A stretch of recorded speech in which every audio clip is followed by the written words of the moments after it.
ஓம் முருகா போற்றி. ஓம் சரவண பவ. என் அன்பு குழந்தையே, எல்லோருடைய வாழ்விலும் மாற்றங்கள் வருகின்றன. சிலருக்கு கொஞ்சம் தாமதமாக இருக்கலாம். இப்போது உன் வாழ்விலும் நீ எதிர்பார்த்த மாற்றம் வரப்போகிறது. உன்னுடைய பல வேண்டுதலில் உன்னுடைய முதன்மையான வேண்டுதல் விரைவில் நடக்கப் போகிறது. அதற்கு நீ செய்ய வேண்டியது எல்லாம் அந்த விஷயத்தை குறித்து நேர்மறை எண்ணங்களை மனதில் எழுப்ப வேண்டும். அது நடக்கும் என்று நீ நம்ப வேண்டும். உனக்கு அந்த வேண்டிய ஒன்று நிச்சயமாகவே கைகளில் கிடைக்கும். கோவிலில் சாமி முன் இந்த முறைப்படி நீ பிரார்த்தனை செய்து வந்தால் நிச்சயம் நீ நினைத்தது நடக்கும். நமக்கு எப்பொழுது எந்த பிரச்சனை எந்த ரூபத்தில் வந்தாலும் நாம் அந்த பிரச்சனைகளை முடிக்கவும் அதிலிருந்து முழுமையாக விடுபட்டு வெளியே வருவதற்கும் நாம் செய்யும் முதல் காரியம் தெய்வத்திடம் சரணடைந்து பிரார்த்தனை செய்து நம் குறைகளை கூறி வேண்டிய வரங்களை பெற்றுக்கொள்வோம். அது மட்டும் இல்லாமல் நமது வாழ்க்கையில் செய்யும் சில சிறிய தவறுகளுக்கும் தெய்வத்திடம் சென்று அதற்கான பரிகாரங்களையும் செய்து புண்ணியத்தை தேடிக்கொள்வோம். ஆனால் கோவிலில் சாமியிடம் வேண்டுவதாக இருந்தாலும் பரிகாரம் செய்வதாக இருந்தாலும் அதற்கு ஒரு முறை இருக்கிறது. அந்த முறைப்படிதான் நாம் இறைவனிடம் வேண்ட வேண்டும். அப்படி வேண்டினால் கண்டிப்பாகவே அது நிறைவேற்றப்படும். அந்த முறைப்படி பரிகாரம் செய்தாலும் தெய்வம் அதை முழுமையாக ஏற்றுக்கொள்ளும். நாம் நம்பிக்கையுடன் செய்ய வேண்டும். அதனால் இன்று கோவிலில் தெய்வத்தின் முன் எப்படி பிரார்த்தனை செய்வது, எப்படி வேண்டுவது பற்றி தான் நாம் இப்போது சொல்லப் போகிறோம். கோவிலுக்கு சென்றால் தெய்வத்தின் முன் மண்டியிட்டு வேண்டு என்று நிறைய பேர் சொல்லி நாம் கேள்விப்பட்டிருப்போம். ஆனால் நம்மில் எத்தனை பேர் இந்த முறையில் தெய்வம் முன் மண்டியிட்டு வேண்டியுள்ளனர் என்பது நமக்கு தெரியாது. ஆனால் அடுத்த முறை நீங்கள் கோலதெய்வ கோயிலுக்கு சென்றாலும் அல்லது வேறு ஏதாவது உங்களுக்கு பிடித்த தெய்வத்துடைய கோவிலுக்கு சென்று வேண்டினாலும் தெய்வத்தின் முன் முட்டி போட்டு உங்கள் பிரார்த்தனையை வையுங்கள். நீங்கள் தெய்வத்தின் சன்னிதானத்திற்கு முன்பு மண்டி போட்டு உங்கள் இரு கைகளையும் ஏந்தி உங்களுடைய பிரச்சனையை குறைகளை கடவுளிடம் சொல்லி வேண்டிய வரங்களை நீங்கள் பெற்றுக்கொள்ளுங்கள். இப்படி நீங்கள் முட்டி போட்டு வேண்டினால் தெய்வம் நாம் கேட்டதை உடனே கொடுக்கும் என சொல்லப்படுகிறது. இப்படி நீங்கள் எந்த தெய்வத்தின் கோவிலுக்கு சென்றாலும் முழங்கால் போட்டு மண்டியிட்டு உங்களின் இரு கைகளையும் ஏந்தி வேண்ட வேண்டும். உங்களுடைய வேண்டுதலை சீக்கிரமாகவே ஏற்றுக்கொள்வார். அதே நேரம் அந்த வேண்டுதல் சீக்கிரம் தெய்வத்தால் நிறைவேற்றியும் தரப்படும் என்பது காலம் காலமாக மக்களிடம் உள்ள நம்பிக்கை. அந்த நம்பிக்கை உங்களுக்குள்ளே இருக்க வேண்டும். நீங்கள் நிறைய கோவில்களில் சில தெய்வத்திற்கு வேண்டுதல் வைத்து முழங்கால் மண்டியிட்டு கோவிலை சுற்றி வலம் வருவார்கள். கோவில் படியேறி தங்களுடைய நேர்த்திக்கடனை செலுத்துவார்கள். இப்படியெல்லாம் கூட தெய்வத்திற்கு பிரார்த்தனை செய்யலாம் என்று நம்முடைய சாஸ்திரங்களே கூறுகிறது. இருந்தாலும் உங்களுடைய உடம்பை பிரார்த்தனை செய்கிறேன் என்ற பெயரில் வருத்தி கொண்டு நீங்கள் முழங்காலிட்டு கோவிலை சுற்றியோ அல்லது கோவில் படிக்கட்டிலோ நடக்க வேண்டும் என்ற அவசியம் கிடையாது. உங்களை உடலை வருத்தி தான் நம்மை செய்ய வேண்டும் என்று யாரும் சொல்லவில்லை. எந்த கடவுளும் நிர்பந்திக்கவில்லை. தெய்வத்தின் சன்னிதானத்திற்கு முன்பு மண்டியிட்டு தெய்வத்தை முழு நம்பிக்கையோடு நினைத்து மனதார வேண்டிக் கொண்டாலே போதும்.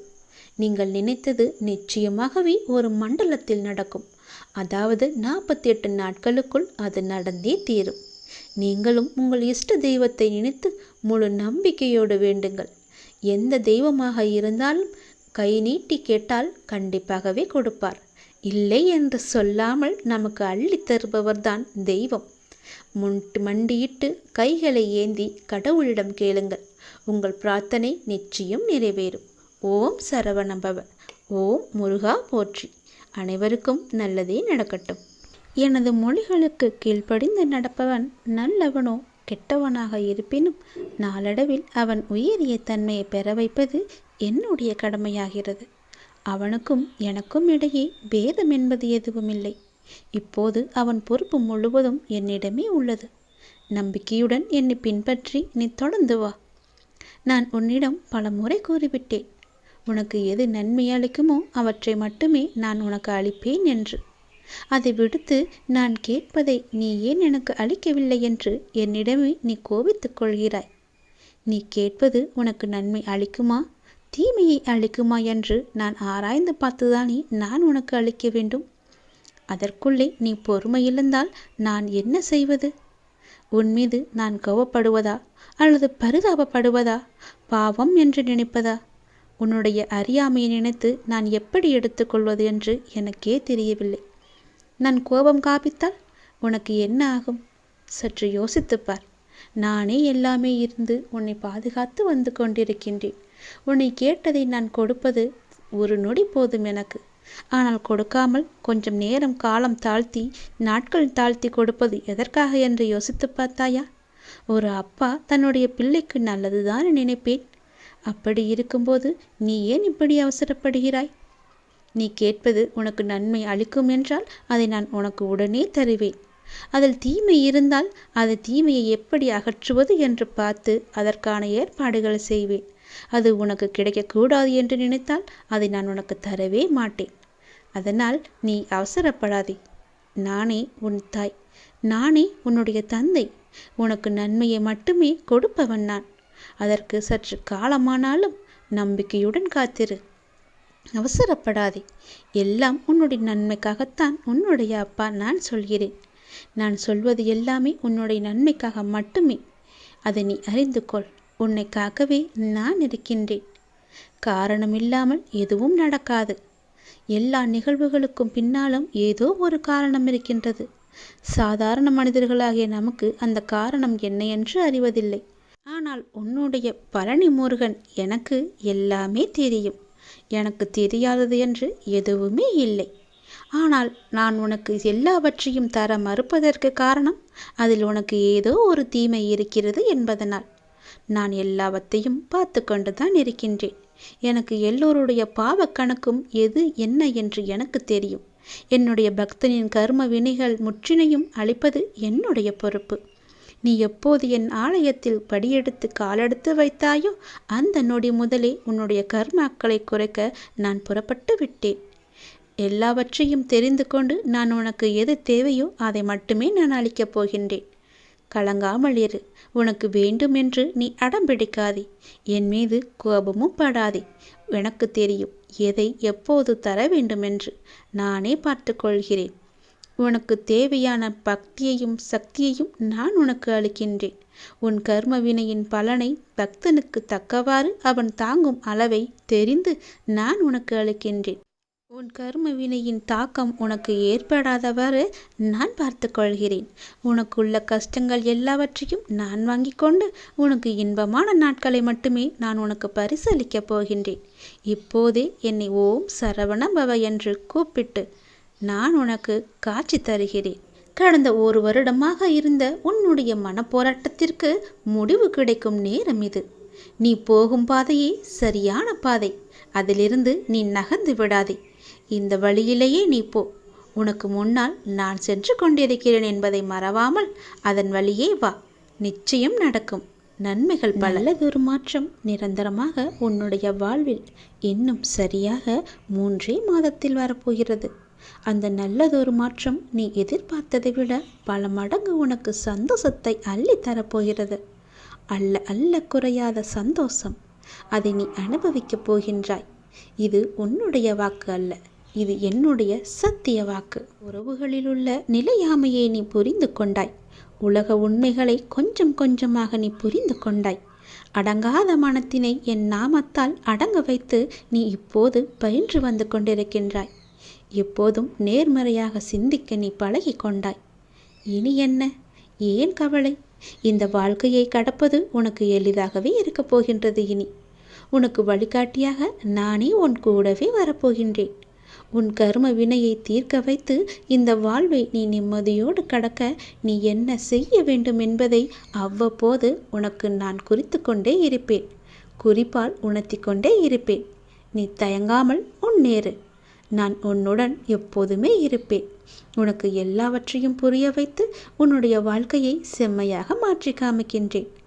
கடந்த 1 வருடமாக இருந்த உன்னுடைய ஒரு மனப்போராட்டத்திற்கு இப்போது முடிவு கிடைக்கும் நேரம். உன் மனம் 1 வருடமாக பட்ட பாடு எனக்கு தெரியாதா? எத்தனை அல்லல்கள் பட்டிருக்கிறது, எத்தனை துன்பங்களை சந்தித்திருக்கிறது, எத்தனை கஷ்டங்களை அது அனுபவித்திருக்கிறது. எல்லோற்றுக்கும் ஒரு முடிவு கட்டப் போகின்றேன். உன்னுடைய பொறுமைக்கு பலன் கிடைக்கும் நேரம் இது. நீ இதுவரை கடந்து வந்த பாதையில் நீ பட்ட கஷ்டங்களுக்கு ஒரு முடிவு காணப்பாய். யார் உன்னை கைவிட்டாலும் உன் நம்பிக்கை உன்னை கைவிடாமல் உன்னை இவ்வளவு தூரம் அழைத்து வந்திருக்கின்றது. நான் நம்பும் என்னுடைய அப்பா என்னை காப்பாற்றுவார் என்ற நம்பிக்கை உனக்குள்ளே ஆழமாக பதிந்திருக்கிறது. அதுவே உன்னை இத்தனை தூரம் பாதுகாப்பாக அழைத்து வந்திருக்கிறது தெரியுமா? அந்த நம்பிக்கையோடு சேர்ந்த நேர்மறை எண்ணங்களும் அது எல்லாமே கூடி உன் வாழ்வின் பொன்னான தருணங்களை அது உனக்கு உருவாக்கி தரப்போகிறது. மகிழ்ச்சியாகவே இரு. உன்னுடைய வாழ்க்கை சரியான திசையில் நகர ஆரம்பித்திருக்கிறது. அது சரியான வழியில்தான் போய்கொண்டிருக்கிறது. அதை மாயை என்ற வலையில் நீ சிக்கிக்கொண்டு மாற்றி போக நினைக்காதே. அது தவறாக விடும். நான் சொல்வதை கேள். உனக்கு நல்லது நடக்கப் போகிறது. எத்தனை வருடங்களாக நீ தவித்து கொண்டிருந்தாய். எவ்வளவு மனப்போராட்டங்களை எல்லாம் அனுபவித்து கொண்டிருந்தாய். சந்தோஷத்தையே நீ மறந்து விட்டாய். அவ்வளவு துன்பங்களை நீ அனுபவித்து விட்டாய் அல்லவா? அது எல்லாமே இப்போது முடியப் போகிறது.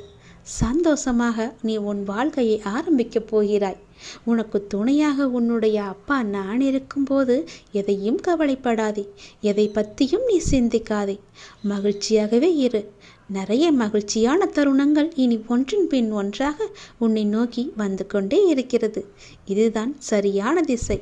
யார் எது சொன்னாலும் அதை காதில் வாங்காதே. அங்கு உன்னை பயமுறுத்துபவர்கள்தான் நிறைய பேர் இருப்பார்கள். அவற்றையெல்லாம் நீ காதில் வாங்காமல் நீ போகும் பாதையே சரியான பாதை என்று நகர்ந்து போய்கொண்டே இரு.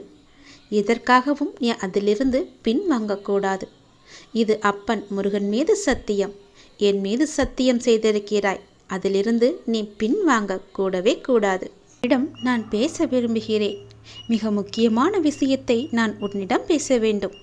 சிறிது நேரம் ஒதுக்கி என்னை பார்க்க வா. தயவு செய்து என்னை வந்து பார்த்துவிட்டு போ. நீ ஒரே ஒரு முறை திருச்செந்தூர் வர வேண்டும். திருச்செந்தூர் வந்து என்னை தரிசிக்க வேண்டும். நான் உன்னிடம் வந்து பேச வேண்டும். எனக்கு சிறிது நேரம் ஒதுக்கி என்னை பார்த்து விட்டு போ. உன்னுடைய நல்ல மனதுக்கு ஒரு நல்ல விஷயம் கண்டிப்பாக நடக்கப் போகின்றது. நீ என் மேல் கொண்ட பக்திக்கும் நம்பிக்கைக்கும் பலனாக உன்னுடைய வாழ்வில் ஒரு நல்ல விஷயம் நடக்கப் போகிறது. கடந்த மாதத்தில் பின்தங்கி இருந்த உன்னுடைய வாழ்க்கை இப்போது முன்னேற்றம் பெறப் போகிறது. உன்னுடைய காத்திருப்புக்கு கைமேல் பலன் கிடைக்கப் போகிறது. இன்றிலிருந்து ஒரு மாதத்திற்குள் நல்ல மகிழ்ச்சியான நிகழ்வுகள் உன் வாழ்வில் நிகழப்போகிறது. நேர்மறை எண்ணத்தோடு உன்னுடைய வாழ்வை நடத்து. நடக்க வேண்டிய நிகழ்வுகள் தானாக நிகழும். உன்னுடைய தடைகள் எல்லாம் மகளும். பல வழிகள் உனக்கு பிறக்கும். நான் உன்னை சந்திக்க விரும்புகின்றேன். உன்னிடம் மனம் விட்டு பேச விரும்புகின்றேன். ஒவ்வொரு முறையும் நான் உன்னிடம் வருகின்றேன். நீதான் என்னை கண்டு கொள்ளாமல் அலட்சியம் செய்கிறாய். ஆனால் இந்த முறை நீ என்னிடம் வர வேண்டுமென்று நான் விரும்புகிறேன். தயவு செய்து நீ என்னை வந்து பார்த்துவிட்டு போ. என்னை சந்திக்க சிறிது நேரம் ஒதுக்கு. எவ்வளவு சீக்கிரம் வருகிறாயோ அவ்வளவு சீக்கிரம் நீ என்னை வந்து பார்த்துவிட்டு போ. இதுவரை தேய்பிறையாய் இருந்த உன்னுடைய வாழ்க்கை இனி வளர்ப்பிறையாய் ஏற்றம் பெறப்போகிறது. அடிமேல் அடியாய் இருந்த துன்பங்கள் எல்லாம் மாறி எடுத்து வைக்கும் ஒவ்வொரு அடியும் மகிழ்ச்சியான ஒன்றிற்கு நிச்சயம் வழிகாட்டப் போகிறது. இனி எல்லாமே உனக்கு நல்லதாகவே நடக்கும். இந்த அப்பாவின் ஆசையோடு. ஏன் வாழ்கிறோம், இந்த வாழ்க்கையே வேண்டாம் என்று எதிர்மறை எண்ணங்களோடு நீ முடிவெடுக்காதே. இந்த வாழ்க்கை என்ற புத்தகத்தில் பல சுவாரஸ்யமான பக்கங்கள் அதன் பின்னால் இருக்கின்றன. நீ இன்னும் அந்த பக்கத்தை திருப்பி பார்க்கவே இல்லை. கொஞ்சம் பொறு.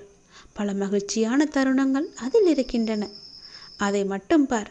அந்த மகிழ்ச்சியான தருணங்கள் உனக்காக காத்திருக்கும் போது நீ அதற்காக காத்திருக்க வேண்டாமா? கொஞ்சம் பொறுமை கொள். உனக்கு பின்னால் நடக்க இருப்பது எல்லாமே நன்மையாக இருக்கும். இப்போது நடக்கும் விஷயத்தை வைத்து உன்னை நீயே வெறுத்து கொள்ளாதே. உனக்கு எதை எப்போது எங்கு தர வேண்டுமோ அதை அப்போது நானே உன்னிடம் கொண்டு வந்து சேர்ப்பேன். உனக்கு கிடைக்காமல் போன ஒன்றுக்காக நீ வருத்தப்பட்டு கொண்டிருக்கின்றாய் அல்லவா? கவலையே படாதே. உன்னுடைய அப்பா நான் இருக்கும்போது அது நிச்சயம் உன் கையில் விரைவில் கொண்டு வந்து சேர்ப்பது என்னுடைய கடமை அல்லவா? நான் நிறைவேற்றி தருகிறேன். எல்லாம் அல்ல இறைவன் எனக்கு தெரியாததா உனக்கு தெரிய போகிறது? நீ எதிர்பார்த்த ஒன்று உன் கையில் கிடைக்கும். சந்தோஷமாக இரு. மகிழ்ச்சியான தருணங்கள் அதில் நிறையவே இருக்கும். அனுபவி சந்தோஷமாக. உன்னுடைய நேரத்தை நான் நல்ல நேரமாக மாற்றி காமிக்கின்றேன். ஓம் சரவண பவ என்ற மந்திரத்தை நீ ஜபித்து கொண்டே இரு. நான் சொன்னது போலவே ஒரே ஒரு முறையாவது திருச்செந்தூர் வா. அதற்கான ஏற்பாடுகளையெல்லாம் நீ செய்யத் தொடங்கு. நானே அதுக்கு சாதகமான பதிலை நான் உனக்கு எல்லோரிடமும் வாங்கி தருகிறேன். ஒரே ஒரு முறை நீ வந்துவிட்டு போ. உன்னிடம் மிக முக்கியமான விஷயங்களை பேச வேண்டும். எனக்காக சிறிது நேரம் ஒதுக்க மாட்டாயா? கண்டிப்பாக ஒதுப்பி நீ வருவாய் என்று எனக்கு நம்பிக்கை இருக்கிறது. வா, நான் உனக்காக காத்திருக்கிறேன். உன்னுடைய முருகன் உனக்காக காத்திருக்கிறேன். ஓம் சரவணபவ, ஓம் சரவணபவ, ஓம் சரவணபவ என்ற மந்திரம் உனக்குள்ளே எப்போதும் இருக்கட்டும். உன்னுடைய வாழ்க்கை உயரும் நேரம், நன்மைகள் பல பெருகும் நேரம். இந்த மாதத்திற்குள் பல நன்மைகள் உனக்கு நடக்கப் போகிறது. உன்னுடைய வாழ்க்கை மேம்பட போகிறது. உன்னை தேடி பல வெகுமதிகள் வரப்போகிறது. எதற்காகவும் நீ கலங்காதே. நீண்ட நாட்களாகவே நீ என்னிடம் கேட்டுக்கொண்டிருக்கும் உன் பிரார்த்தனையை உன்னுடைய அப்பா உனக்காக நிறைவேற்றி கொடுக்கப் போகின்றேன். உன்னுடைய துன்பங்களிலிருந்து எல்லாம் உன்னை காப்பாற்றப் போகின்றேன். நீ கேட்ட வரத்தை கூடிய விரைவில் உனக்கு தந்து உன் வாழ்க்கையை நான் சிறப்பானதாக மாற்றப் போகின்றேன். நீ நினைத்தது நிச்சயமாகவே நடக்கப் போகிறது. அது உனக்கு நடந்தே தீரும். உன்னுடைய மனக்கவலையின்றி இன்று தீபம் ஏற்று. எனக்காக ஒரே ஒரு தீபம் உன்னுடைய வீட்டில் ஏற்றிவை. என்னை நினைத்து ஓம் என்று சொல். எல்லாவற்றையும் நான் பார்த்து கொள்கிறேன். உனக்கு நல்வழியை நான் காட்டுகிறேன். காலை எழுந்ததும் என்ன வாக்கு வருகிறது என்று பார்க்க வேண்டும். ஏனென்றால் மனம் எதையோ பறிகொடுத்தது போல உள்ளது என்று உன் மனதில் சில கவலைகளுடன் நேற்று உறங்கி போனாயல்லவா? ஒவ்வொரு காலகட்டத்திற்கும் என்ன நடக்க வேண்டுமோ அதுதான் நடந்திருக்கின்றது. ஆனால் அது நிரந்தரமல்ல. இதுவும் மாறும். உன் மனதில் உள்ள அந்த சுமைகளை இறக்கி வைத்துவிட்டு அடுத்த நொடி உன்னுடையதாக இருப்பதற்காக அதை எப்படி சிறப்பாக ஆக்கப் போகின்றாய் என்பதில் உன்னுடைய கவனத்தை நீ செலுத்து. நான் உன்னோடு இருக்கின்றேன். அடுத்த நொடியை மகளுடையதாக ஆக்க உனக்கு நான் துணை இருக்கின்றேன். என் செல்ல குழந்தையே, உன்னை விட்டு சென்றதெல்லாம் உன் கை வந்து இந்த தை மாதத்தில் உன்னை வந்து சேரும். மகிழ்ச்சியாகவே இரு. நான் உனக்கு துணை இருப்பேன். எப்பொழுதும் உனக்குள் நான் இருப்பேன். என்னுடைய நாமத்தை மட்டும் நீ சொல்லிக்கொண்டே இரு. நீ மகிழ்ச்சியாக இருந்தாலும் உன்னுடைய மனதில் ஏதோ ஒரு பயம் ஓடிக்கொண்டே இருக்கின்றதே. எதற்காக அது? அது தேவையற்ற பயம். உன் வாழ்க்கையில் நல்ல மாற்றங்கள் ஒவ்வொன்றாக நடக்க ஆரம்பம் ஆகிவிட்டது. பயம் உனக்கு எதிர்மறை எண்ணங்களை மட்டுமே தரும். அந்த பயத்தை நீ தூக்கி எறிந்துவிடு. உன்னுடைய மனதை நீ எப்பொழுதும் நேர்மறையாய் மட்டுமே வைத்துக்கொள். அதில் எதிர்மறையை உட்பகுத்தி விடாதே. அதை தடுத்து நிறுத்த வேண்டிய பொறுப்பு உனக்குள் தான் இருக்கிறது. அதை நீ மட்டுமே செய்ய முடியும். நீ நினைத்தால் கண்டிப்பாகவே முடியும். அந்த எதிர்மறை எண்ணங்கள் உன் செயல்பாட்டை எல்லாம் தடுத்து உன்னை தோல்வியில் சென்று அடைய வைத்துவிடும். முதலில் அந்த பயத்தை விடு. நல்லதை நினை.